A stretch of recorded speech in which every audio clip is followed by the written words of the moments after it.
أعوذ بالله من الشيطان الرجيم. بسم الله الرحمن الرحيم. ألف لام ميم. ذلك الكتاب لا ريب فيه هدى للمتقين الذين يؤمنون بالغيب ويقيمون الصلاة ومما رزقناهم ينفقون والذين يؤمنون بما أنزل إليك وما أنزل من قبلك وبالآخرة هم يوقنون أولئك على هدى من ربهم وأولئك هم المفلحون. إن الذين كفروا سواء عليهم أأنذرتهم أم لم تنذرهم لا يؤمنون. ختم الله على قلوبهم وعلى سمعهم وعلى أبصارهم غشاوة ولهم عذاب عظيم. ومن الناس من يقول آمنا بالله وباليوم الآخر وما هم بمؤمنين يخادعون الله والذين آمنوا وما يخدعون إلا أنفسهم وما يشعرون. في قلوبهم مرض فزادهم الله مرضا ولهم عذاب أليم بما كانوا يكذبون. وإذا قيل لهم لا تفسدوا في الأرض قالوا إنما نحن مصلحون ألا إنهم هم المفسدون ولكن لا يشعرون. وإذا قيل لهم آمنوا كما آمن الناس قالوا أنؤمن كما آمن السفهاء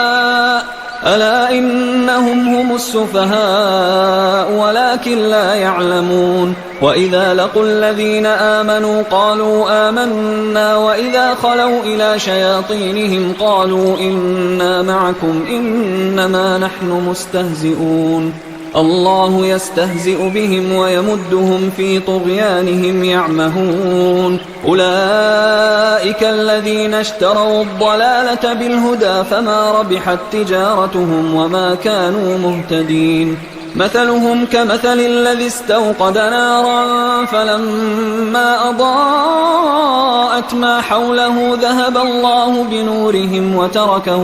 وتركهم في ظلمات لا يبصرون. صم بكم عمي فهم لا يرجعون. أو كصيب من السماء فيه ظلمات ورعد وبرق يجعلون أصابعهم في آذانهم من الصواعق حذر الموت والله محيط بالكافرين. يكاد البرق يخطف أبصارهم كلما أضاء لهم مشوا فيه وإذا أظلم عليهم قاموا ولو شاء الله لذهب بسمعهم وأبصارهم إن الله على كل شيء قدير. يا أيها الناس اعبدوا ربكم الذي خلقكم والذين من قبلكم لعلكم تتقون. الذي جعل لكم الأرض فراشا والسماء بناء وأنزل من السماء ماء فأخرج به من الثمرات رزقا لكم فلا تجعلوا لله أندادا وأنتم تعلمون. وإن كنتم في ريب مما نزلنا على عبدنا فأتوا بسورة من مثله وادعوا شهداءكم من دون الله إن كنتم صادقين. فإن لم تفعلوا ولن تفعلوا فاتقوا النار التي وقودها الناس والحجارة أعدت للكافرين. وبشر الذين آمنوا وعملوا الصالحات أن لهم جنات تجري من تحتها الأنهار كلما رزقوا منها من ثمرة رزقا قالوا هذا الذي رزقنا من قبل وأتوا به متشابها ولهم فيها أزواج مطهرة وهم فيها خالدون. إن الله لا يستحيي أن يضرب مثلا ما بعوضة فما فوقها فأما الذين آمنوا فيعلمون أنه الحق من ربهم، وأما الذين كفروا فيقولون ماذا أراد الله بهذا مثلا يضل به كثيرا ويهدي به كثيرا، وما يضل به إلا الفاسقين الذين ينقضون عهد الله من بعد ميثاقه ويقطعون ما أمر الله به أن يوصل ويفسدون في الأرض، أولئك هم الخاسرون. كيف تكفرون بالله وكنتم أمواتا فأحياكم ثم يميتكم ثم يحييكم ثم إليه ترجعون. هو الذي خلق لكم ما في الأرض جميعا ثم استوى إلى السماء فسواهن 7 سماوات وهو بكل شيء عليم. وإذ قال ربك للملائكة إني جاعل في الأرض خليفة قالوا أتجعل فيها من يفسد فيها ويسفك الدماء ونحن نسبح بحمدك ونقدس لك قال إني أعلم ما لا تعلمون. وعلم آدم الأسماء كلها ثم عرضهم على الملائكة فقال أنبئوني بأسماء هؤلاء إن كنتم صادقين. قالوا سبحانك لا علم لنا إلا ما علمتنا إنك أنت العليم الحكيم. قال يا آدم أنبئهم بأسمائهم فلما أنبأهم بأسمائهم قال ألم أقل لكم إني أعلم غيب السماوات والأرض وأعلم ما تبدون وما كنتم تكتمون. وإذ قلنا للملائكة اسجدوا لآدم فسجدوا إلا إبليس أبى واستكبر وكان من الكافرين. وقلنا يا آدم اسكن أنت وزوجك الجنة وكلا منها رغدا حيث شئتما ولا تقربا هذه الشجرة فتكونا من الظالمين. فأزلهما الشيطان عنها فأخرجهما مما كانا فيه وقلنا اهبطوا بعضكم لبعض عدو ولكم في الأرض مستقر ومتاع إلى حين. فتلقى آدم من ربه كلمات فتاب عليه إنه هو التواب الرحيم. قلنا اهبطوا منها جميعا فإما يأتينكم مني هدى فمن تبع هداي فلا خوف عليهم ولا هم يحزنون. والذين كفروا وكذبوا بآياتنا أولئك أصحاب النار هم فيها خالدون. يا بني إسرائيل اذكروا نعمتي التي أنعمت عليكم وأوفوا بعهدي أوف بعهدكم وإياي فارهبون. وآمنوا بما أنزلت مصدقا لما معكم ولا تكونوا أول كافر به ولا تشتروا بآياتي ثمنا قليلا وإياي فاتقون. ولا تلبسوا الحق بالباطل وتكتموا الحق وأنتم تعلمون. وأقيموا الصلاة وآتوا الزكاة واركعوا مع الراكعين. أتأمرون الناس بالبر وتنسون أنفسكم وأنتم تتلون الكتاب أفلا تعقلون. واستعينوا بالصبر والصلاة وإنها لكبيرة إلا على الخاشعين الذين يظنون أنهم ملاقو ربهم وأنهم إليه راجعون. يا بني إسرائيل اذكروا نعمتي التي أنعمت عليكم وأني فضلتكم على العالمين. واتقوا يوما لا تجزي نفس عن نفس شيئا ولا يقبل منها شفاعة ولا يؤخذ منها عدل ولا هم ينصرون. وإذ نجيناكم من آل فرعون يسومونكم سوء العذاب يذبحون أبناءكم ويستحيون نساءكم وفي ذلكم بلاء من ربكم عظيم. وإذ فرقنا بكم البحر فأنجيناكم وأغرقنا آل فرعون وأنتم تنظرون وإذ واعدنا موسى 40 ليلة ثم اتخذتم العجل من بعده وأنتم ظالمون ثم عفونا عنكم من بعد ذلك لعلكم تشكرون وإذ آتينا موسى الكتاب والفرقان لعلكم تهتدون وإذ قال موسى لقومه يا قوم إنكم ظلمتم أنفسكم باتخاذكم العجل فتوبوا إلى بارئكم فاقتلوا أنفسكم ذلكم خير لكم عند بارئكم فتاب عليكم إنه هو التواب الرحيم وإذ قلتم يا موسى لن نؤمن لك حتى نرى الله جهرة فأخذتكم الصاعقة وأنتم تنظرون ثم بعثناكم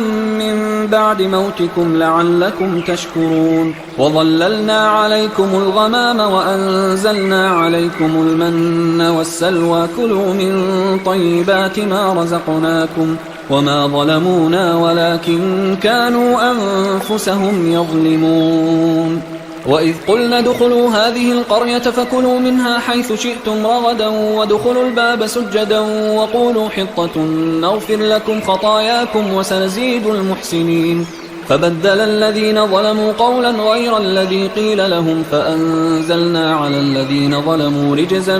من السماء بما كانوا يفسقون وإذ استسقى موسى لقومه فقلنا اضرب بعصاك الحجر فانفجرت منه 12 عينا قد علم كل أناس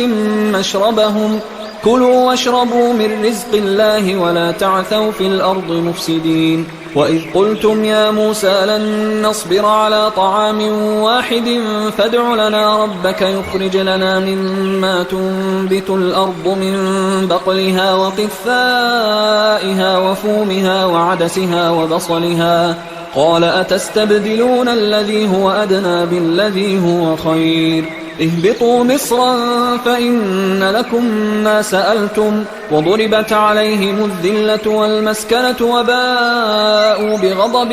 من الله ذلك بأنهم كانوا يكفرون بآيات الله ويقتلون النبيين بغير الحق ذلك بما عصوا وكانوا يعتدون إن الذين آمنوا والذين هادوا والنصارى والصابئين من آمن بالله واليوم الآخر وعمل صالحا فلهم أجرهم عند ربهم ولا خوف عليهم ولا هم يحزنون وإذ أخذنا ميثاقكم ورفعنا فوقكم الطور خذوا ما آتيناكم بقوة واذكروا ما فيه لعلكم تتقون ثم توليتم من بعد ذلك فلولا فضل الله عليكم ورحمته لكنتم من الخاسرين ولقد علمتم الذين اعتدوا منكم في السبت فقلنا لهم كونوا قردة خاسئين فجعلناها نكالا لما بين يديها وما خلفها وموعظة للمتقين وإذ قال موسى لقومه إن الله يأمركم أن تذبحوا بقرة قالوا أتتخذنا هزوا قال أعوذ بالله أن أكون من الجاهلين قالوا ادع لنا ربك يبين لنا ما هي قال إنه يقول إنها بقرة لا فارض ولا بكر عوان بين ذلك فافعلوا ما تؤمرون قالوا ادع لنا ربك يبين لنا ما لونها قال إنه يقول إنها بقرة صفراء فاقع لونها تسر الناظرين قالوا ادع لنا ربك يبين لنا ما هي إن البقرة شابه علينا وإنا إن شاء الله لمهتدون قال إنه يقول إنها بقرة لا ذلول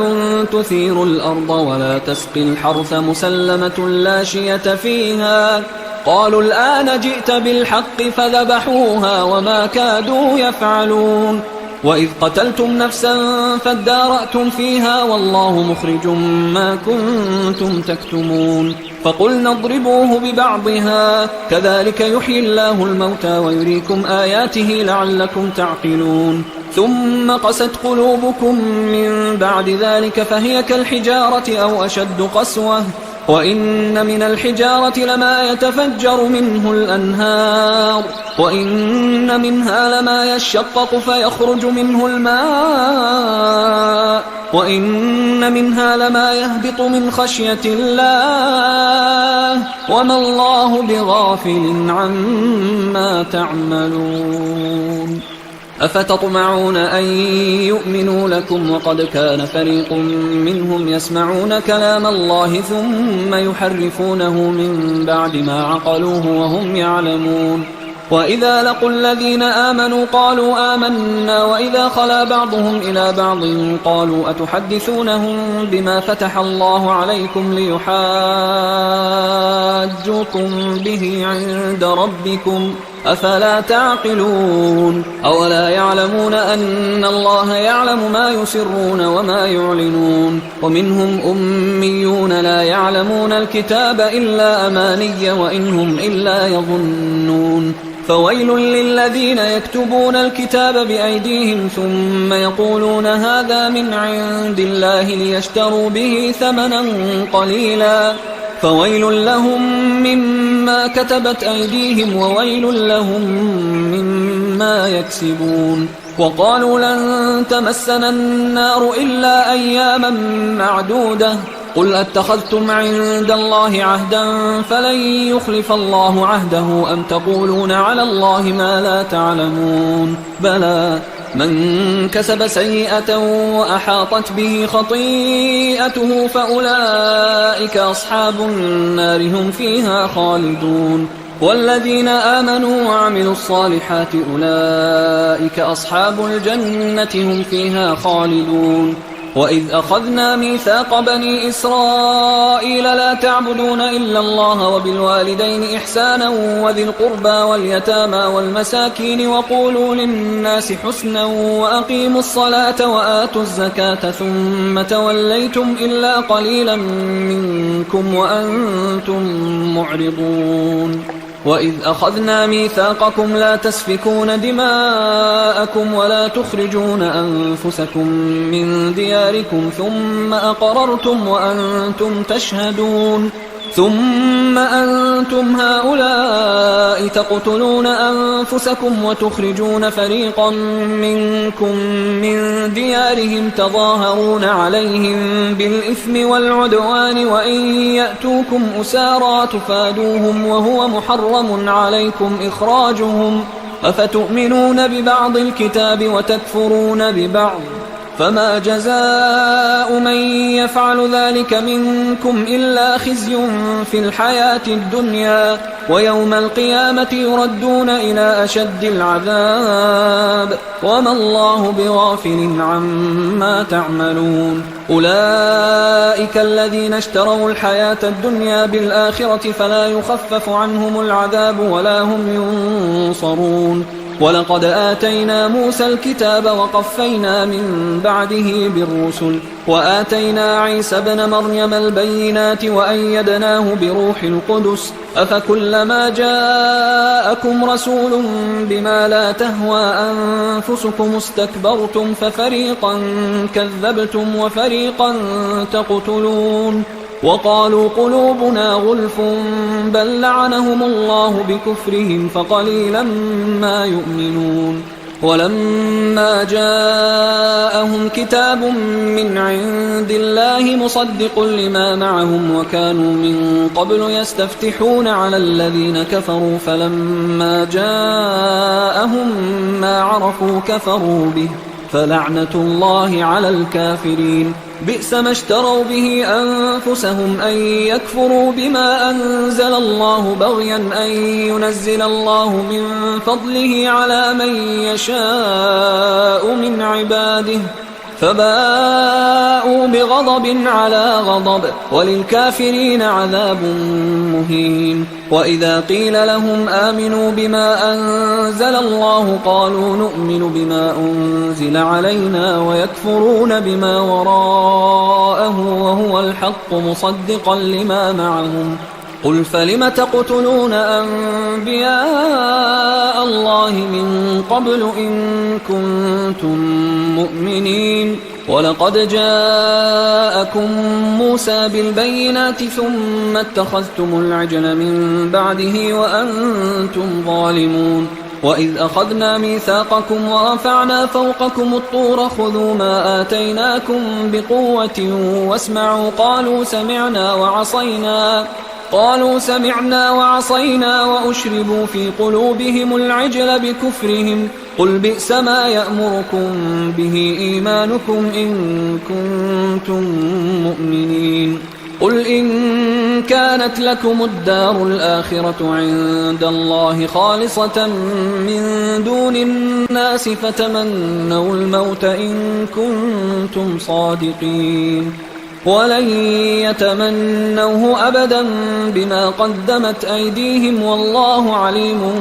بالظالمين ولتجدنهم أحرص الناس على حياة ومن الذين أشركوا يود أحدهم لو يعمر 1000 سنة وما هو بمزحزحه من العذاب أن يعمر والله بصير بما يعملون قل من كان عدوا لجبريل فإنه نزله على قلبك بإذن الله مصدقا لما بين يديه وهدى وبشرى للمؤمنين من كان عدوا لله وملائكته ورسله وجبريل وميكال فإن الله عدو للكافرين ولقد أنزلنا إليك آيات بينات وما يكفر بها إلا الفاسقون أوكلما عاهدوا عهدا نبذه فريق منهم بل أكثرهم لا يؤمنون ولما جاءهم رسول من عند الله مصدق لما معهم نبذ فريق من الذين أوتوا الكتاب كتاب الله وراء ظهورهم كأنهم لا يعلمون واتبعوا ما تتلو الشياطين على ملك سليمان وما كفر سليمان ولكن الشياطين كفروا يعلمون الناس السحر وما أنزل على الملكين ببابل هاروت وماروت وما يعلمان من أحد حتى يقولا إنما نحن فتنة فلا تكفر فيتعلمون منهما ما يفرقون به بين المرء وزوجه وما هم بضارين به من أحد إلا بإذن الله ويتعلمون ما يضرهم ولا ينفعهم ولقد علموا لمن اشتراه ما له في الآخرة من خلاق ولبئس ما شروا به أنفسهم لو كانوا يعلمون ولو أنهم آمنوا واتقوا لمثوبة من عند الله خير لو كانوا يعلمون يا أيها الذين آمنوا لا تقولوا راعنا وقولوا انظرنا واسمعوا وللكافرين عذاب أليم ما يود الذين كفروا من أهل الكتاب ولا المشركين أن ينزل عليكم من خير من ربكم والله يختص برحمته من يشاء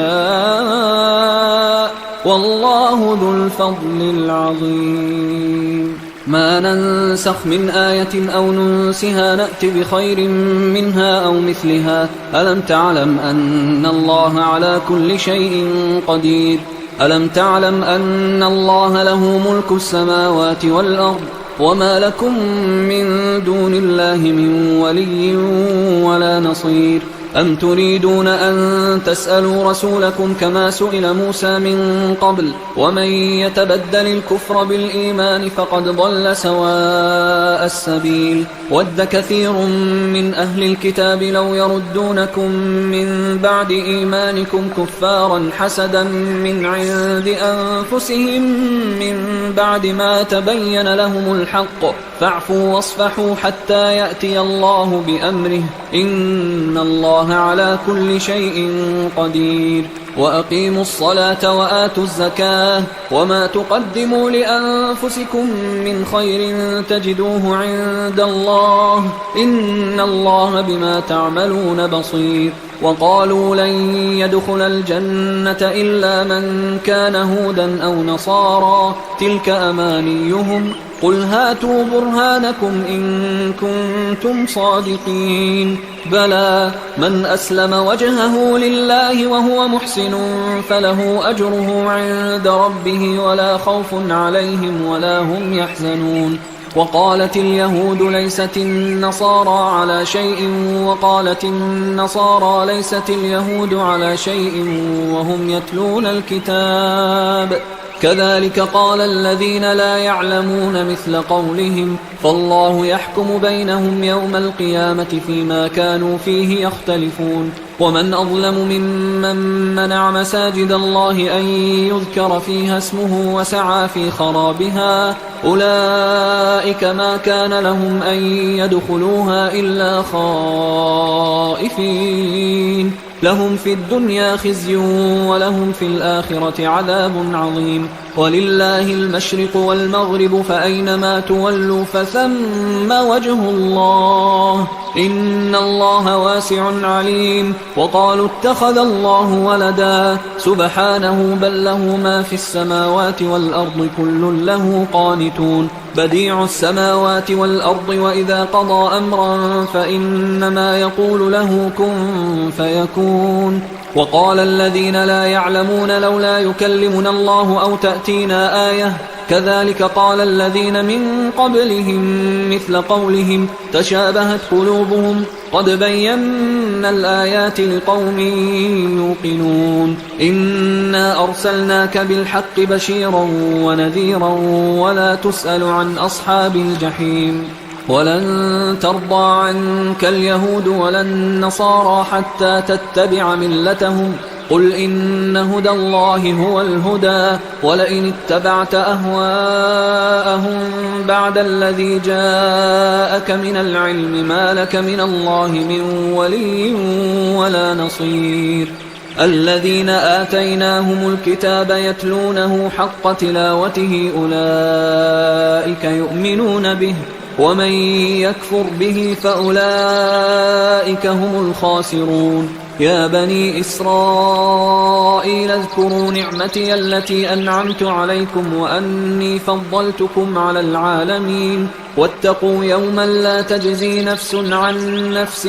شيئا ولا يقبل منها عدل ولا تنفعها شفاعة ولا هم ينصرون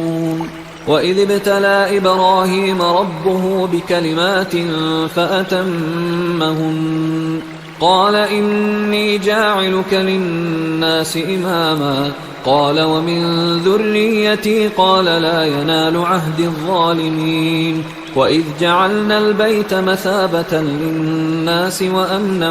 واتخذوا من مقام إبراهيم مصلى وعهدنا إلى إبراهيم وإسماعيل أن طهرا بيتي للطائفين والعاكفين والركع السجود وإذ قال إبراهيم رب اجعل هذا بلدا آمنا وارزق أهله من الثمرات من آمن منهم بالله واليوم الآخر قال ومن كفر فأمتعه قليلا ثم أضطره إلى عذاب النار وبئس المصير وإذ يرفع إبراهيم القواعد من البيت وإسماعيل ربنا تقبل منا إنك أنت السميع العليم ربنا وجعلنا مسلمين لك ومن ذريتنا أمة مسلمة لك وأرنا مناسكنا وتب علينا إنك أنت التواب الرحيم ربنا وبعث فيهم رسولا منهم يتلو عليهم آياتك ويعلمهم الكتاب والحكمة ويزكيهم إنك أنت العزيز الحكيم ومن يرغب عن ملة إبراهيم إلا من سفه نفسه ولقد اصطفيناه في الدنيا وإنه في الآخرة لمن الصالحين إذ قال له ربه أسلم قال أسلمت لرب العالمين. ووصى بها إبراهيم بنيه ويعقوب يا بني إن الله اصطفى لكم الدين فلا تموتن إلا وأنتم مسلمون. أم كنتم شهداء إذ حضر يعقوب الموت إذ قال لبنيه ما تعبدون من بعدي قالوا نعبد إلهك وإله آبائك إبراهيم وإسماعيل وإسحاق إلها واحدا ونحن له مسلمون. تلك أمة قد خلت لها ما كسبت ولكم ما كسبتم ولا تسألون عما كانوا يعملون. وقالوا كونوا هودا أو نصارى تهتدوا قل بل ملة إبراهيم حنيفا وما كان من المشركين. قولوا آمنا بالله وما أنزل إلينا وما أنزل إلى إبراهيم وإسماعيل وإسحاق ويعقوب والأسباط وما أوتي موسى وعيسى وما أوتي النبيون من ربهم لا نفرق بين أحد منهم ونحن له مسلمون. فإن آمنوا بمثل ما آمنتم به فقد اهتدوا وإن تولوا فإنما هم في شقاق فسيكفيكهم الله وهو السميع العليم. صبغة الله ومن أحسن من الله صبغة ونحن له عابدون. قل أتحاجوننا في الله وهو ربنا وربكم ولنا أعمالنا ولكم أعمالكم ونحن له مخلصون. أم تقولون إن إبراهيم وإسماعيل وإسحاق ويعقوب والأسباط كانوا هودا أو نصارى قل أأنتم أعلم أم الله ومن أظلم ممن كتم شهادة عنده من الله وما الله بغافل عما تعملون. تلك أمة قد خلت لها ما كسبت ولكم ما كسبتم ولا تسألون عما كانوا يعملون. سيقول السفهاء من الناس ما ولاهم عن قبلتهم التي كانوا عليها قل لله المشرق والمغرب يهدي من يشاء إلى صراط مستقيم. وكذلك جعلناكم أمة وسطا لتكونوا شهداء على الناس ويكون الرسول عليكم شهيدا. وما جعلنا القبلة التي كنت عليها إلا لنعلم من يتبع الرسول ممن ينقلب على عقبيه وإن كانت لكبيرة إلا على الذين هدى الله وما كان الله ليضيع إيمانكم إن الله بالناس لرؤوف رحيم. قد نرى تقلب وجهك في السماء فلنولينك قبلة ترضاها فول وجهك شطر المسجد الحرام وحيث ما كنتم فولوا وجوهكم شطره وإن الذين أوتوا الكتاب ليعلمون أنه الحق من ربهم وما الله بغافل عما يعملون. ولئن أتيت الذين أوتوا الكتاب بكل آية ما تبعوا قبلتك وما أنت بتابع قبلتهم وما بعضهم بتابع قبلة بعض ولئن اتبعت أهواءهم من بعد ما جاءك من العلم إنك إذا لمن الظالمين. الذين آتيناهم الكتاب يعرفونه كما يعرفون أبناءهم وإن فريقا منهم ليكتمون الحق وهم يعلمون الحق من ربك فلا تكونن من الممترين ولكل وجهة هو موليها فاستبقوا الخيرات أينما تكونوا يأت بكم الله جميعا إن الله على كل شيء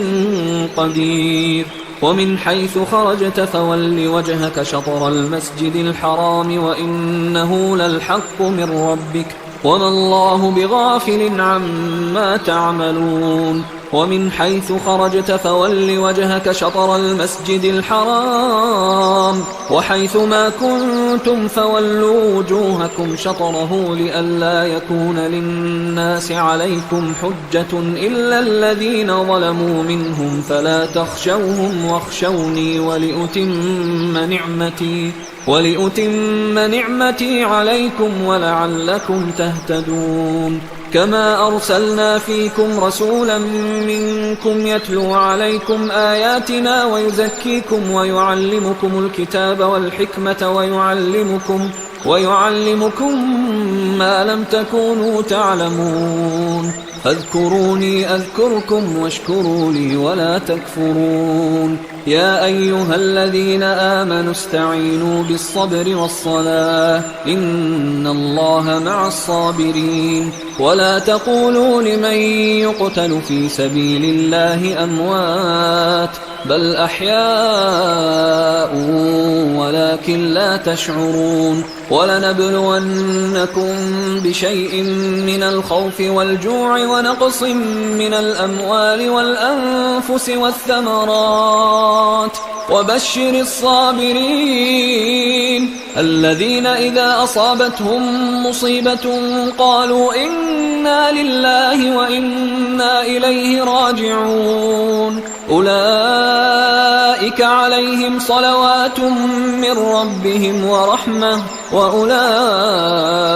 هم المهتدون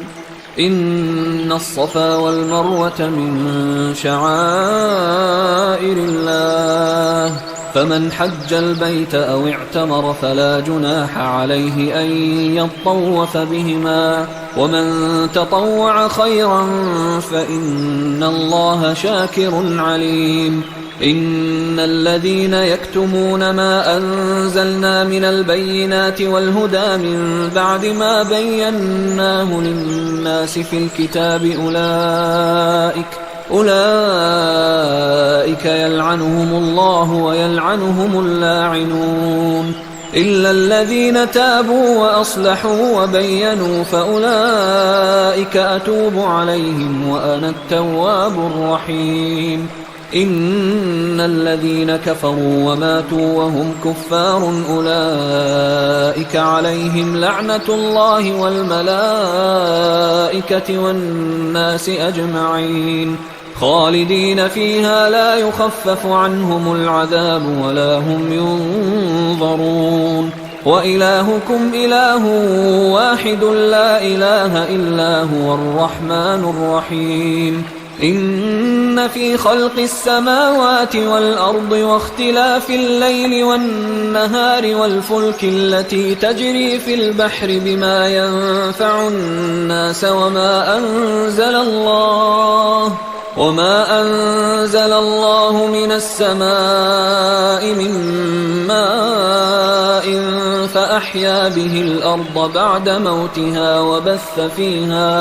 وبث فيها من كل دابة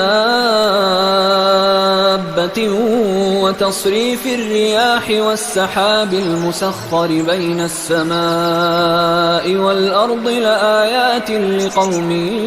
يعقلون ومن الناس من يتخذ من دون الله أندادا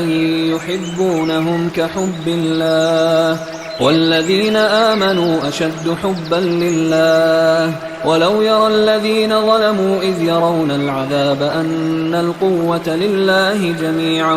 وأن الله شديد العذاب إذ تبرأ الذين اتبعوا من الذين اتبعوا ورأوا العذاب وتقطعت بهم الأسباب وقال الذين اتبعوا لو أن لنا كرة فنتبرأ منهم كما تبرأوا منا كذلك يريهم الله أعمالهم حسرات عليهم وما هم بخارجين من النار. يا أيها الناس كلوا مما في الأرض حلالا طيبا ولا تتبعوا خطوات الشيطان إنه لكم عدو مبين. إنما يأمركم بالسوء والفحشاء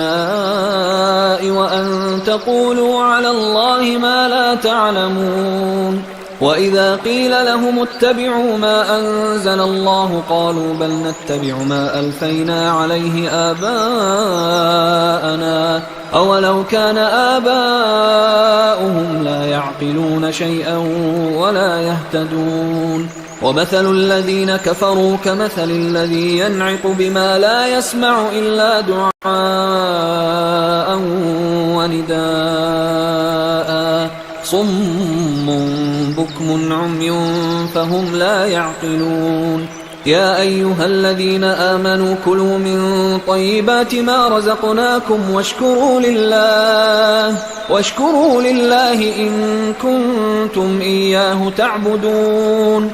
إنما حرم عليكم الميتة والدم ولحم الخنزير وما أهل به لغير الله فمن اضطر غير باغ ولا عاد فلا إثم عليه إن الله غفور رحيم. إن الذين يكتمون ما أنزل الله من الكتاب ويشترون به ثمنا قليلا أولئك ما يأكلون في بطونهم إلا النار ولا يكلمهم الله يوم القيامة ولا يزكيهم ولهم عذاب أليم. أولئك الذين اشتروا الضلالة بالهدى والعذاب بالمغفرة فما أصبرهم على النار ذلك بأن الله نزل الكتاب بالحق وإن الذين اختلفوا في الكتاب لفي شقاق بعيد. ليس البر أن تولوا وجوهكم قبل المشرق والمغرب ولكن البر من آمن بالله واليوم الآخر والملائكة والكتاب والنبيين وآتى المال على حبه ذوي القربى واليتامى والمساكين وابن السبيل والسائلين وفي الرقاب وأقام الصلاة وآتى الزكاة والموفون بعهدهم إذا عاهدوا والصابرين في البأساء والضراء وحين البأس أولئك الذين صدقوا وأولئك هم المتقون. يا أيها الذين آمنوا كتب عليكم القصاص في القتلى الحر بالحر والعبد بالعبد والأنثى بالأنثى فمن عفي له من أخيه شيء فاتباع بالمعروف وأداء إليه بإحسان ذلك تخفيف من ربكم ورحمة فمن اعتدى بعد ذلك فله عذاب أليم. ولكم في القصاص حياة يا أولي الألباب لعلكم تتقون. كتب عليكم إذا حضر أحدكم الموت إن ترك خيرا الوصية للوالدين والأقربين بالمعروف حقا على المتقين فمن بدله بعدما سمعه فإنما إثمه على الذين يبدلونه إن الله سميع عليم. فمن خاف من موص جنفا أو إثما فأصلح بينهم فلا إثم عليه إن الله غفور رحيم.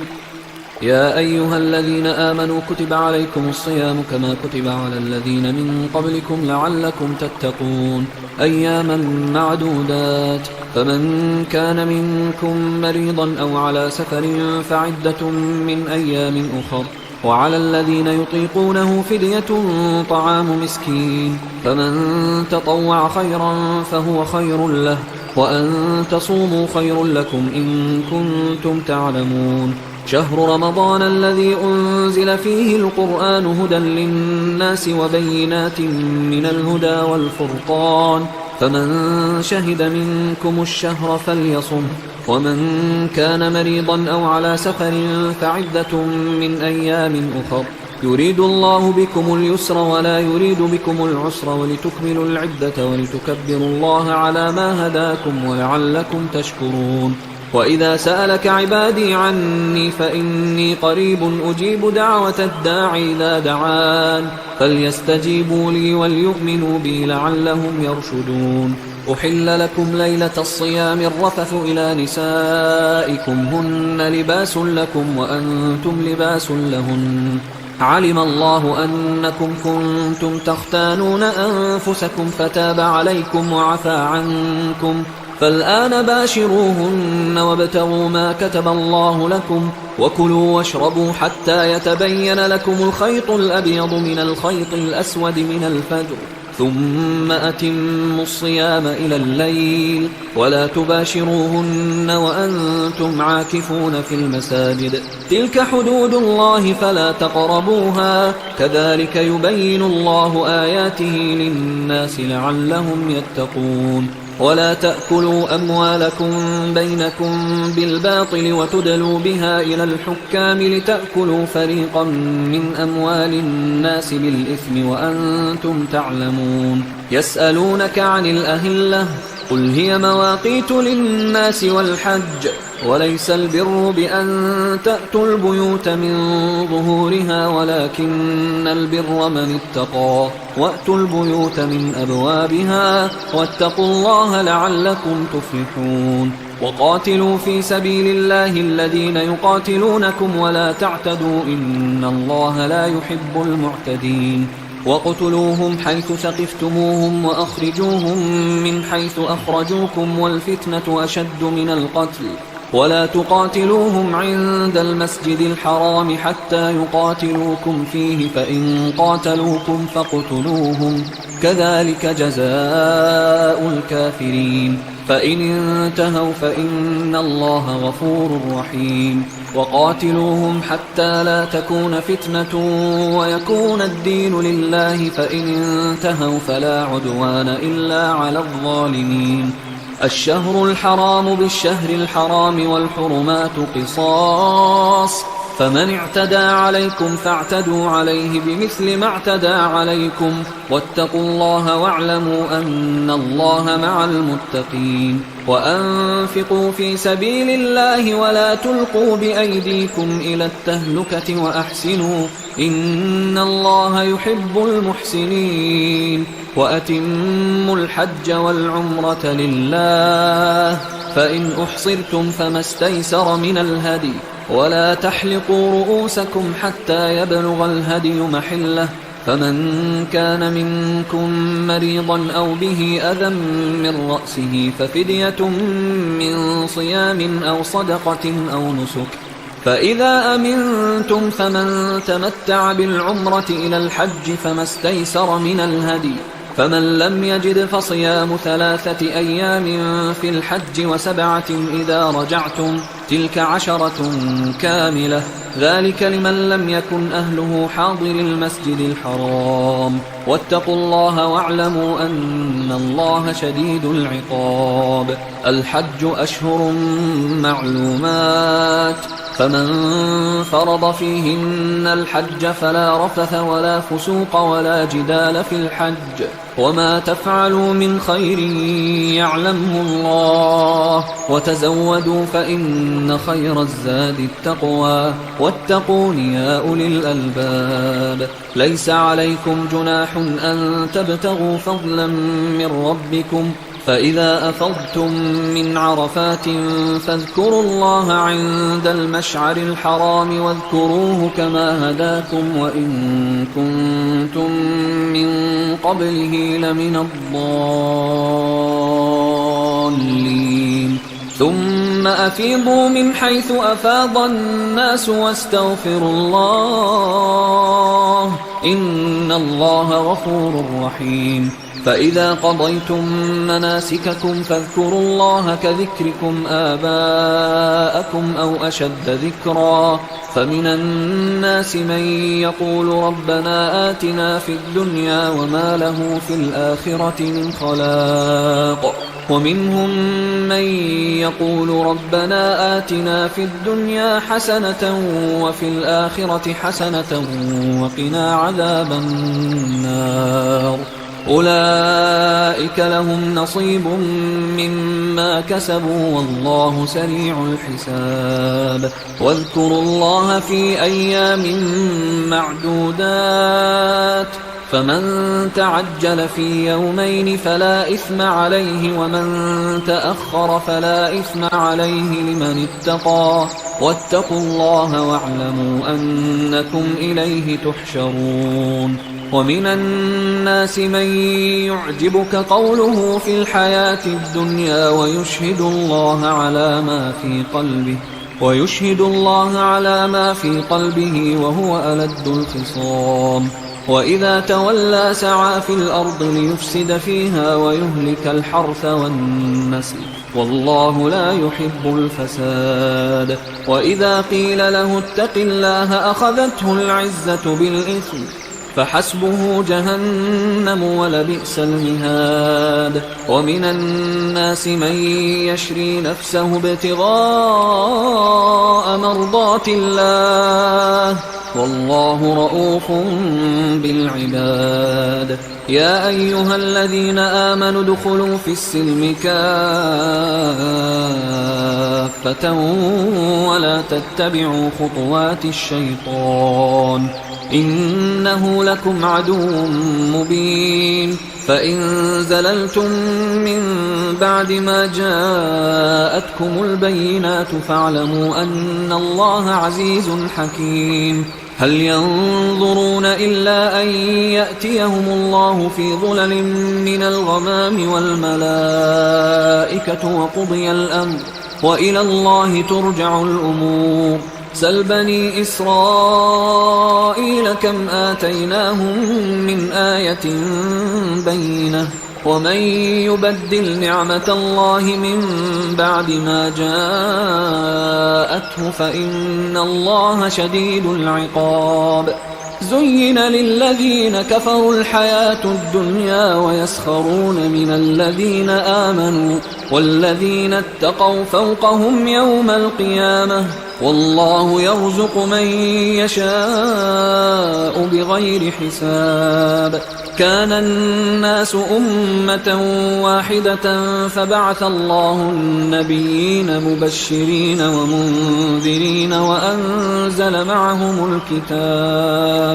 وأنزل معهم الكتاب بالحق ليحكم بين الناس فيما اختلفوا فيه وما اختلف فيه إلا الذين أوتوه من بعد ما جاءتهم البينات بغيا بينهم فهدى الله الذين آمنوا لما اختلفوا فيه من الحق بإذنه والله يهدي من يشاء إلى صراط مستقيم. أم حسبتم أن تدخلوا الجنة ولما يأتكم مثل الذين خلوا من قبلكم مستهم البأساء والضراء وزلزلوا حتى يقول الرسول والذين آمنوا معه متى نصر الله ألا إن نصر الله قريب يسألونك ماذا ينفقون قل ما أنفقتم من خير فللوالدين والأقربين واليتامى والمساكين وابن السبيل وما تفعلوا من خير فإن الله به عليم كتب عليكم القتال وهو كره لكم وعسى أن تكرهوا شيئا وهو خير لكم وعسى أن تحبوا شيئا وهو شر لكم والله يعلم وأنتم لا تعلمون يسألونك عن الشهر الحرام قتال فيه قل قتال فيه كبير وصد عن سبيل الله وكفر به والمسجد الحرام وإخراج أهله منه أكبر عند الله والفتنة أكبر من القتل ولا يزالون يقاتلونكم حتى يردوكم عن دينكم إن استطاعوا ومن يرتدد منكم عن دينه فيمت وهو كافر فأولئك حبطت أعمالهم في الدنيا والآخرة وأولئك أصحاب النار هم فيها خالدون إن الذين آمنوا والذين هاجروا وجاهدوا في سبيل الله أولئك يرجون رحمة الله والله غفور رحيم يسألونك عن الخمر والميسر قل فيهما إثم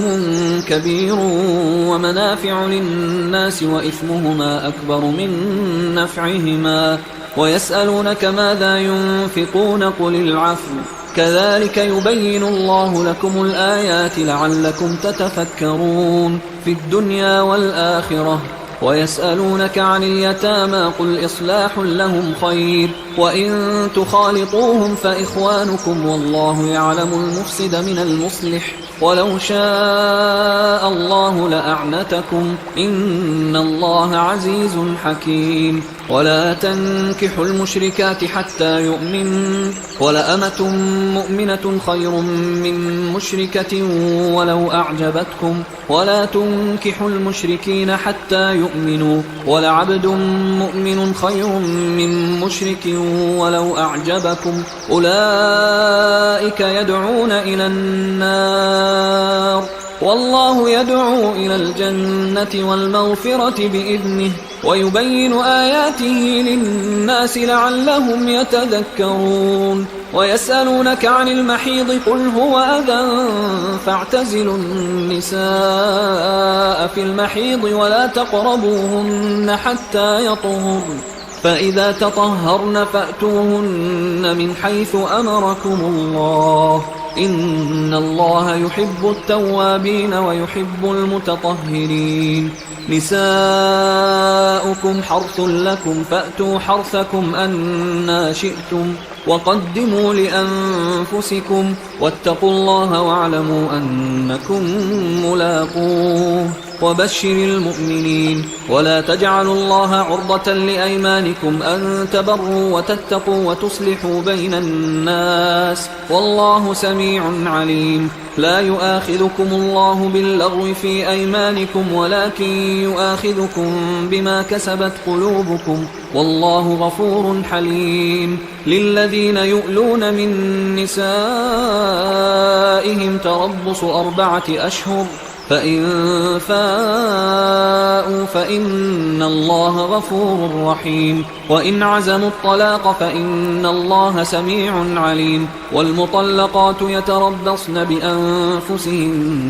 3 قروء ولا يحل لهن أن يكتمن ما خلق الله في أرحامهن إن كن يؤمن بالله واليوم الآخر وبعولتهن أحق بردهن في ذلك إن أرادوا إصلاحا ولهن مثل الذي عليهن بالمعروف وللرجال عليهن درجة والله عزيز حكيم الطلاق 2 فإمساكم بمعروف أو تسريح بإحسان ولا يحل لكم أن تأخذوا مما آتيتموهن شيئا إلا أن يخافا أن لا يقيما حدود الله فإن خفتم ألا يقيما حدود الله فلا جناح عليهما فيما افتدت به، تلك حدود الله فلا تعتدوها، ومن يتعد حدود الله فأولئك هم الظالمون. فإن طلقها فلا تحل له من بعد حتى تنكح زوجا غيره، فإن طلقها فلا جناح عليهما أن يتراجعا إن ظنا أن يقيما حدود الله، وتلك حدود الله يبينها لقوم يعلمون. وإذا طلقتم النساء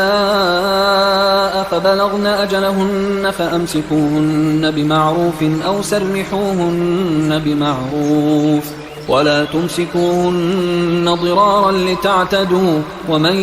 يفعل ذلك فقد ظلم نفسه. ولا تتخذوا آيات الله هزوا، واذكروا نعمة الله عليكم وما أنزل عليكم من الكتاب والحكمة يعظكم به، واتقوا الله واعلموا أن الله بكل شيء عليم. وإذا طلقتم النساء فبلغن أجلهن فلا تعضلوهن أن ينكحن أزواجهن إذا تراضوا بينهم بالمعروف، ذلك يوعظ به من كان منكم يؤمن بالله واليوم الآخر، ذلكم أزكى لكم وأطهر، والله يعلم وأنتم لا تعلمون.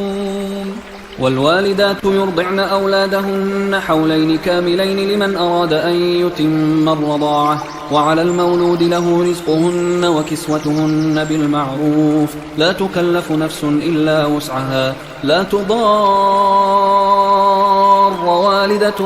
بولدها ولا مولود له بولده، وعلى الوارث مثل ذلك، فإن أرادا فصالا عن تراض منهما وتشاور فلا جناح عليهما. وإن أردتم أن تسترضعوا أولادكم فلا جناح عليكم إذا سلمتم ما آتيتم بالمعروف، واتقوا الله واعلموا أن الله بما تعملون بصير. والذين يتوفون منكم ويذرون أزواجا يتربصن بأنفسهن 4 أشهر وعشرا، فإذا بلغن أجلهن فلا جناح عليكم فيما فعلن في أنفسهن بالمعروف، والله بما تعملون خبير. ولا جناح عليكم فيما عرضتم به من خطبة النساء أو أكننتم في أنفسكم، علم الله أنكم ستذكرونهن ولكن لا تواعدوهن سرا إلا أن تقولوا قولا معروفا، ولا تعزموا عقدة النكاح حتى يبلغ الكتاب أجله، واعلموا أن الله يعلم ما في أنفسكم فاحذروه، واعلموا أن الله غفور حليم. لا جناح عليكم إن طلقتم النساء ما لم تمسوهن أو تفرضوا لهن فريضة، ومتعوهن على الموسع قدره وعلى المقتر قدره متاعا بالمعروف حقا على المحسنين. وإن طلقتموهن من قبل أن تمسوهن وقد فرضتم لهن فريضة فنصف ما فرضتم إلا أن يعفون أو يعفو الذي بيده عقدة النكاح، وأن تعفوا أقرب للتقوى، ولا تنسوا الفضل بينكم، إن الله بما تعملون بصير. حافظوا على الصلوات والصلاة الوسطى وقوموا لله قانتين، فإن خفتم فرجالا أو ركبانا، فإذا أمنتم فاذكروا الله كما علمكم ما لم تكونوا تعلمون. والذين يتوفون منكم ويذرون أزواجا وصية لأزواجهم متاعا إلى الحول غير إخراج، فإن خرجن فلا جناح عليكم فيما فعلن في أنفسهن من معروف، والله عزيز حكيم. وللمطلقات متاع بالمعروف حقا على المتقين كذلك يبين الله لكم آياته لعلكم تعقلون ألم تر إلى الذين خرجوا من ديارهم وهم ألوف حذر الموت فقال لهم الله موتوا ثم أحياهم إن الله لذو فضل على الناس ولكن أكثر الناس لا يشكرون وقاتلوا في سبيل الله واعلموا أن الله سميع عليم من ذا الذي يقرض الله قرضا حسنا فيضاعفه له أضعافا كثيرة والله يقبض ويبسط وإليه ترجعون ألم تر إلى الملأ من بني إسرائيل من بعد موسى إذ قالوا لنبي له مبعث لنا ملكا نقاتل في سبيل الله قال هل عسيتم إن كتب عليكم القتال ألا تقاتلوا قالوا وما لنا ألا نقاتل في سبيل الله وقد أخرجنا من ديارنا وأبنائنا فلما كتب عليهم القتال تولوا إلا قليلا منهم والله عليم بالظالمين وقال لهم نبيهم إن الله قد بعث لكم طالوت ملكا قالوا أنى يكون له الملك علينا ونحن أحق بالملك منه ولم يؤت سعة من المال قال إن الله اصطفاه عليكم وزاده بسطة في العلم والجسم والله يؤتي ملكه من يشاء والله واسع عليم وقال لهم نبيهم إن آية ملكه أن يأتيكم التابوت فيه سكينة من ربكم وبقية مما ترك آل موسى وآل هارون تحمله الملائكة إن في ذلك لآية لكم إن كنتم مؤمنين فلما فصل طالوت بالجنود قال إن الله مبتليكم بنهر فمن شرب منه فليس مني ومن لم يطعمه فإنه مني إلا من اغترف غرفة بيده فشربوا منه إلا قليلا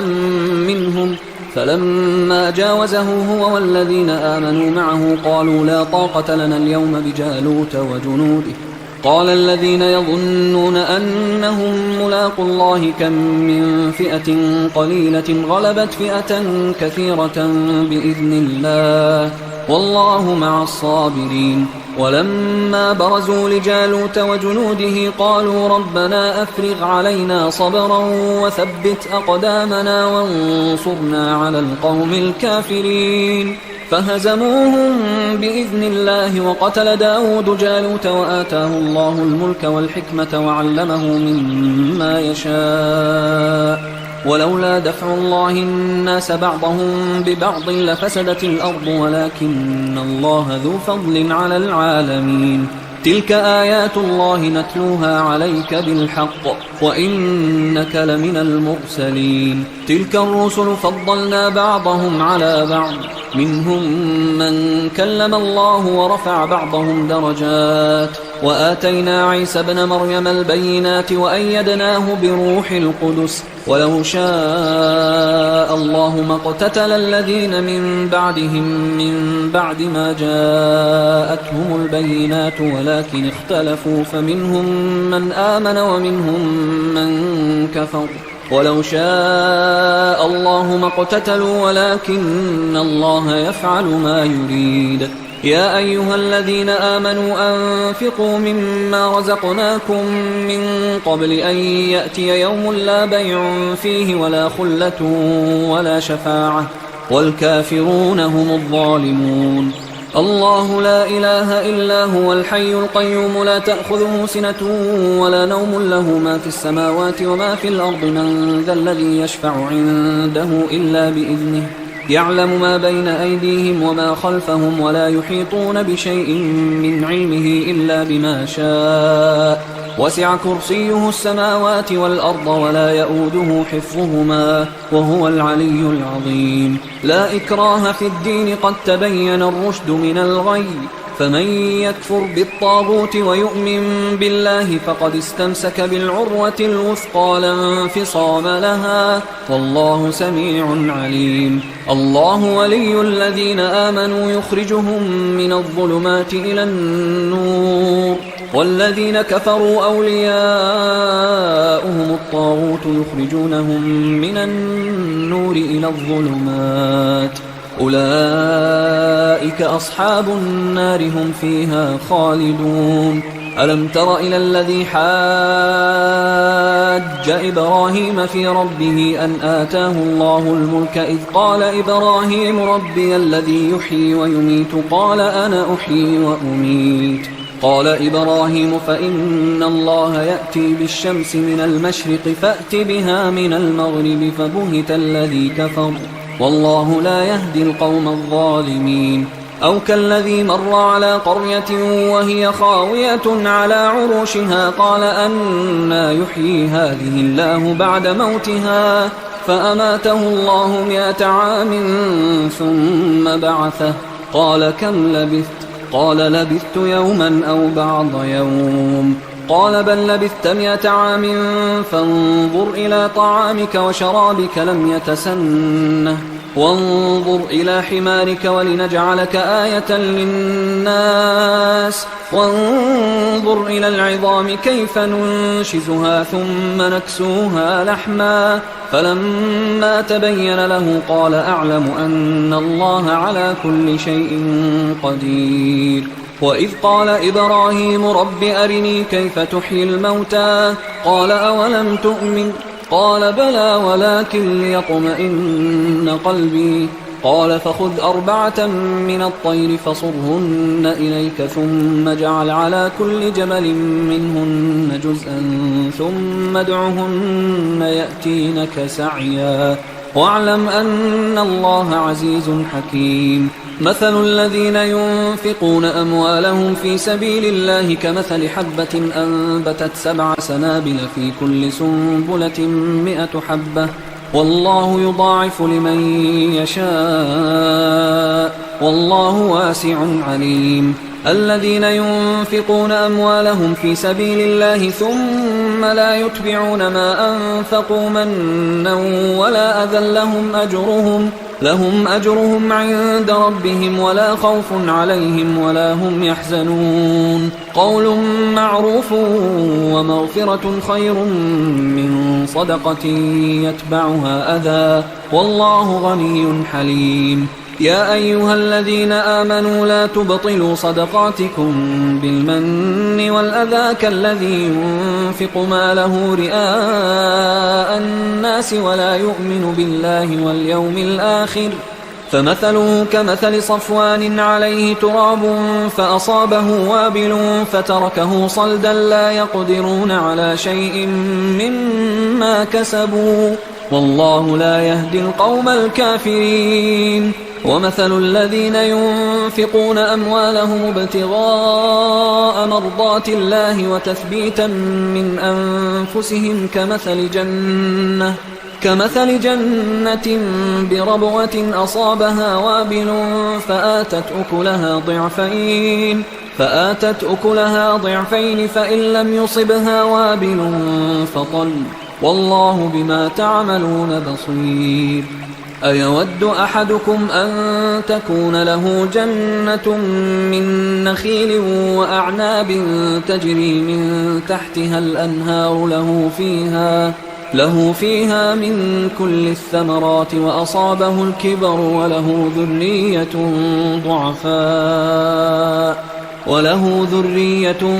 ضعفاء فأصابها إعصار فيه نار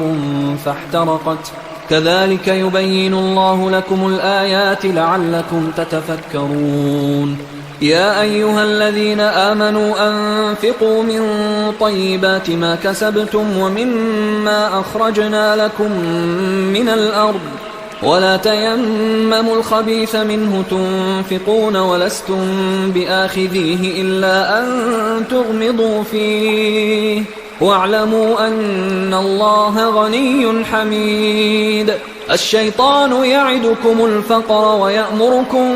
بالفحشاء والله يعدكم مغفرة منه وفضلا والله واسع عليم. يؤتي الحكمة من يشاء ومن يؤت الحكمة فقد أوتي خيرا كثيرا وما يذكر إلا أولو الألباب. وما أنفقتم من نفقة أو نذرتم من نذر فإن الله يعلمه وما للظالمين من أنصار. إن تبدوا الصدقات فنعما هي وإن تخفوها وتؤتوها الفقراء فهو خير لكم ويكفر عنكم من سيئاتكم والله بما تعملون خبير. ليس عليك هداهم ولكن الله يهدي من يشاء وما تنفقوا من خير فلأنفسكم وما تنفقون إلا ابتغاء وجه الله وما تنفقوا من خير يوفى إليكم وأنتم لا تظلمون. للفقراء الذين أحصروا في سبيل الله لا يستطيعون ضربا في الأرض يحسبهم الجاهل أغنياء من التعفف تعرفهم بسيماهم لا يسألون الناس إلحافا وما تنفقوا من خير فإن الله به عليم. الذين ينفقون أموالهم بالليل والنهار سرا وعلانية فلهم أجرهم عند ربهم ولا خوف عليهم ولا هم يحزنون. الذين يأكلون الربا لا يقومون إلا كما يقوم الذي يتخبطه الشيطان من المس ذلك بأنهم قالوا إنما البيع مثل الربا وأحل الله البيع وحرم الربا. فمن جاءه موعظة من ربه فانتهى فله ما سلف وأمره إلى الله ومن عاد فأولئك أصحاب النار هم فيها خالدون. يمحق الله الربا ويربي الصدقات والله لا يحب كل كفار أثيم. إن الذين آمنوا وعملوا الصالحات وأقاموا الصلاة وآتوا الزكاة لهم أجرهم عند ربهم ولا خوف عليهم ولا هم يحزنون. يا أيها الذين آمنوا اتقوا الله وذروا ما بقي من الربا إن كنتم مؤمنين فإن لم تفعلوا فأذنوا بحرب من الله ورسوله وإن تبتم فلكم رؤوس أموالكم لا تظلمون ولا تظلمون. وإن كان ذو عسرة فنظرة إلى ميسرة وأن تصدقوا خير لكم إن كنتم تعلمون. واتقوا يوما ترجعون فيه إلى الله ثم توفى كل نفس ما كسبت وهم لا يظلمون. يا أيها الذين آمنوا إذا تداينتم بدين إلى أجل مسمى فاكتبوه وليكتب بينكم كاتب بالعدل ولا يأب كاتب أن يكتب كما علمه الله فليكتب وليملل الذي عليه الحق وليتق الله ربه ولا يبخس منه شيئا فإن كان الذي عليه الحق سفيها أو ضعيفا أو لا يستطيع أن يمله فليملل وليه بالعدل واستشهدوا شهيدين من رجالكم فإن لم يكونا رجلين فرجل وامرأتان ممن ترضون من الشهداء أن تضل إحداهما فتذكر إحداهما الأخرى ولا يأبى الشهداء إذا ما دعوا ولا تسأموا أن تكتبوه صغيرا أو كبيرا إلى أجله ذلكم أقسط عند الله وأقوم للشهادة وأدنى أن لا ترتابوا إلا أن تكون تجارة حاضرة تديرونها بينكم فليس عليكم جناح ألا تكتبوها، وأشهدوا إذا تبايعتم، ولا يضار كاتب ولا شهيد، وإن تفعلوا فإنه فسوق بكم، واتقوا الله ويعلمكم الله، والله بكل شيء عليم. وإن كنتم على سفر ولم تجدوا كاتبا فرهان مقبوضة، فإن أمن بعضكم بعضا فليؤدي الذي ائتمن أمانته وليتق الله ربه ولا تكتموا الشهادة، ومن يكتمها فإنه آثم قلبه، والله بما تعملون عليم. لله ما في السماوات وما في الأرض، وإن تبدوا ما في أنفسكم أو تخفوه يحاسبكم به الله، فيغفر لمن يشاء ويعذب من يشاء، والله على كل شيء قدير. آمن الرسول بما أنزل إليه من ربه والمؤمنون كل آمن بالله وملائكته وكتبه ورسله لا نفرق بين أحد من رسله، وقالوا سمعنا وأطعنا غفرانك ربنا وإليك المصير. لا يكلف الله نفسا إلا وسعها، لها ما كسبت وعليها ما اكتسبت، ربنا لا تؤاخذنا إن نسينا أو أخطأنا، ربنا ولا تحمل علينا إصرا كما حملته على الذين من قبلنا، ربنا ولا تحملنا ما لا طاقة لنا به، واعف عنا واغفر لنا وارحمنا، أنت مولانا فانصرنا على القوم الكافرين. حصريا على قارئ القرآن.